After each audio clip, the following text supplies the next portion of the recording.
समधी छिनार हो मंडकवे में आँख मारे। समधी छिनार हो मंडकवे में आँख मारे। अपने बहिनिया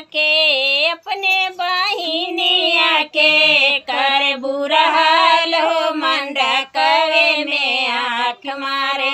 समधी छिनार हो समधिनिया के आँख मारे। समधी छिनार हो समधिनिया के आँख मारे।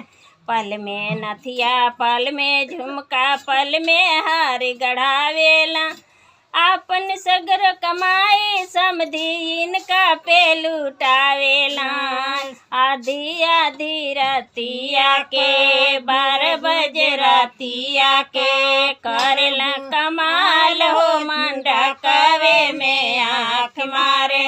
समधी छिनार हो समधिनिया के